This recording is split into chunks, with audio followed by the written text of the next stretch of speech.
So, I mean, that is the land of unconfirmed. Yes, we came, we saw, he died.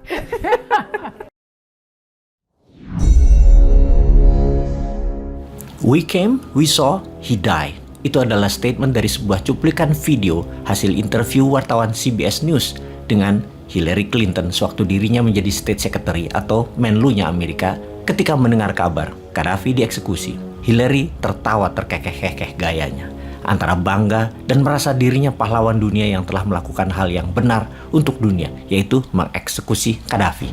Mengapa Gaddafi harus digulingkan dan dibunuh? Mengapa negara Libya yang sangat kaya di masa Gaddafi oleh Barat dianggap sebagai diktator penguasa jahat? Mengapa Barat, terutamanya Amerika, memframing Gaddafi sebagai orang jahat, seorang vilan? Dan mengapa dunia percaya? Masih ingat di tahun 2016 ketika Bosman mengatakan daripada memilih Hillary Clinton, the unknown devil, mendingan memilih Trump, the known devil. Hillary adalah iblis tak dikenal.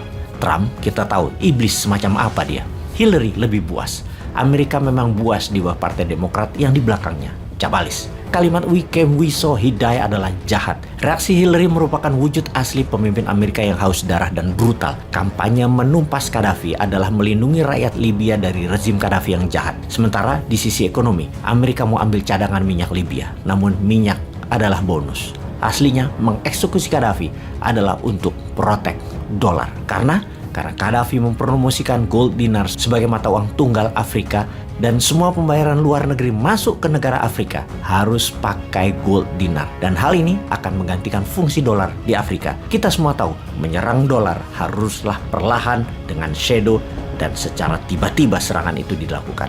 Kalau terbuka, kalian akan jadi target. Kita semua tahu bahwa dolar adalah sebuah keharusan untuk menjadi tulang punggung mata uang dunia karena berkurangnya penggunaan dolar akan otomatis membuat Amerika lumpuh.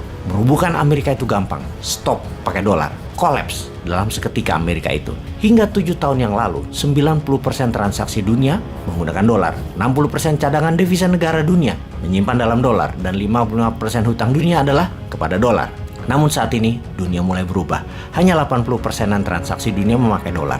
50% cadangan devisa negara menggunakan dolar dan hanya 40% hutang dunia memakai dolar. Yuan mulai ambil peran. Juga barter ambil peran besar terutama dalam 6 bulan ini efek perang di Ukraina. Kalau berkepanjangan dunia dalam keadaan perang, dolar akan ambyar. Dan kita harus berterima kasih kepada Putin yang setidaknya sekarang sahabat mulai paham kenapa new mind ke Putin, kenapa new mind pro Putin. Kekuatan dolar adalah kekuatan luar biasa bagi Amerika. Sehubungan dengan Gaddafi, Libya diserang full force. Serius sekali Amerika mengeksekusinya karena gold dinar adalah world threat bagi Amerika. Tiongkok selama memakai economic approach dilakukan hanya perang dagang dan perang ekonomi. Responnya oleh Amerika. Rusia pakai perang militer. Amerika suka karena dagang senjatanya nambah laku. Gaddafi mau menggantikan dolar. Disikat seketika. Makanya gold payment system kita harus bermain cantik. Dalam email Hillary yang bocor ke publik dikatakan dengan jelas, menumbangkan Gaddafi adalah melindungi dolar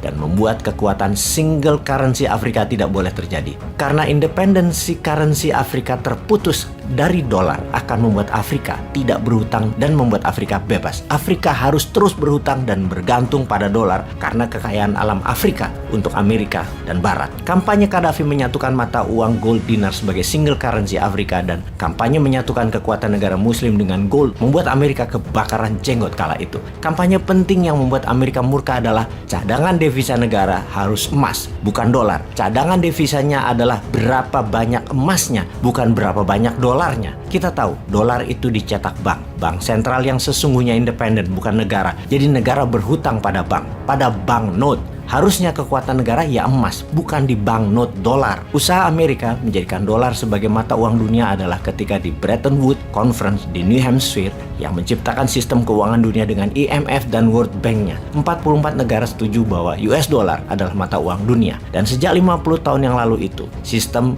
currency menciptakan hutang dolar. Kalau negara lain ingin membangun dan tidak punya modal, harus masuk sistem IMF dan World Bank agar bisa menghutang dolar. Apapun itu akan membuat negara dunia ketiga akan selamanya menjadi negara dunia ketiga. Miskin, menjadi negara miskin tak berdaulat dan selalu berhutang.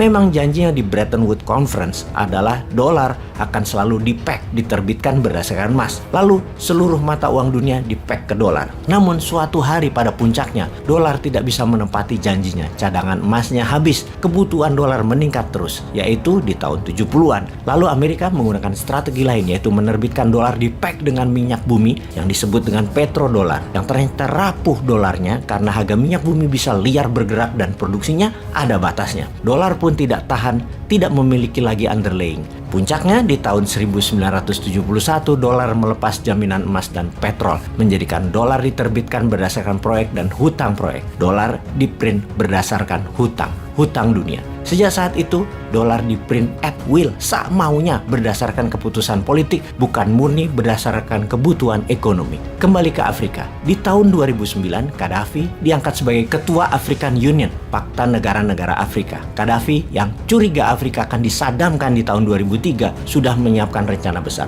Afrika harus punya single currency gold dinar. Kita semua tahu Saddam digulingkan dan dibunuh juga bukan karena senjata pemusnah massal milik Irak yang akan ditiadakan seperti kampanye George Bush, tetapi jangan sampai minyak Irak transaksi pakai emas dan bukan dolar dan menjadi menguat. Karena itu, Gaddafi dengan menyatukan seluruh kekuatan Afrika, Amerika tidak mungkin mensadamkan dirinya dan Libya. Gaddafi punya mimpi menyatukan Afrika, menjadikan Afrika the leading global player. Gaddafi adalah pionirnya, pendulunya sebelum Putin beraksi sekarang. Putin mempek rubel dengan emas, oil, dan gas. Adalah sama dengan apa yang Saddam Hussein lakukan, juga sama dengan yang Gaddafi lakukan. Gaddafi strategi membuat Afrika menjadi satu negara, satu tentara, satu paspor, dan satu currency. Dua hal yaitu satu paspor dan satu tentara, Amerika dan Barat tidak takut. Tapi satu currency, Gaddafi must die. Semoga sahabat semakin paham, gold payment system kita juga punya masalah yang sama. Namun kali ini kita harus kompak, harus berani, dan segerakan semangat Indonesia emas. Hurrah!